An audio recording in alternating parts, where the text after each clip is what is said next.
భూపాలపల్లి జిల్లా కలెక్టరేట్ ఆఫీసుకు కూతవేటు దూరంలో పుల్లూరి రామయ్యపల్లి గ్రామం అనేది ఉండడం జరుగుతుంది.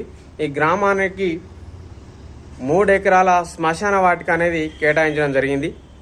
ఈ 3 ఎకరాల శ్మశాన వాటిక అనేది ఎకరం కబ్జకు గురి కావడం జరిగింది.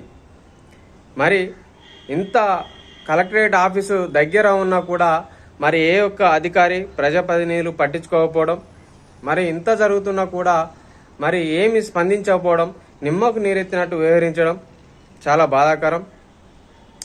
ఒక ఎకరానికి అక్కడికి 30 లక్షలకు పైగా పలకడంతో ఈ శ్మశాన వాటిక అనేది కబ్జకు గురి కావడం జరుగుతుంది. ఖమ్మం జిల్లాలోని వెలుగుమట్ల పేద ప్రజల భూములైతే ఆడ కొన్ని సంవత్సరాలుగా ఆవాసం ఉంటున్న ఇళ్లను కూలగొట్టి హైడ్రా అని పేరు చెప్పి ఇళ్లను కూలగొట్టి చాలా అన్యాయానికి గురి చేసిన ప్రభుత్వం మరి ఇక్కడ మరి భూపాలపల్లి జిల్లాలో కానీ మరి మారుమూల ప్రాంతాలలో చాలా అన్యాక్రాంతమైన అక్రమానికి గురవుతున్న భూముల గురించి మరి ప్రభుత్వాలు మరి పట్టించుకోకపోవడం చాలా బాధాకరం.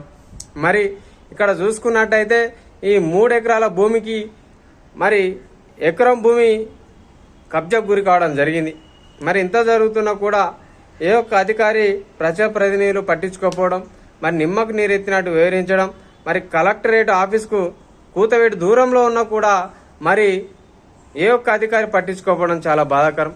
మరి ఇప్పటికైనా జిల్లా అధికారులు కావచ్చు, మరి ప్రజాప్రతినిధులు కావచ్చు, దీనిపైన స్పందించి కఠినమైన చర్యలు తీసుకోవాల్సిన బాధ్యత ప్రతి ఒక్కరిపైన ఉన్నాయని తెలియజేసుకుంటూ మేము థ్యాంక్ యూ. నా ఛానల్ లైక్ చేయండి, షేర్ చేయండి, సబ్స్క్రైబ్ కొట్టండి. Thank you.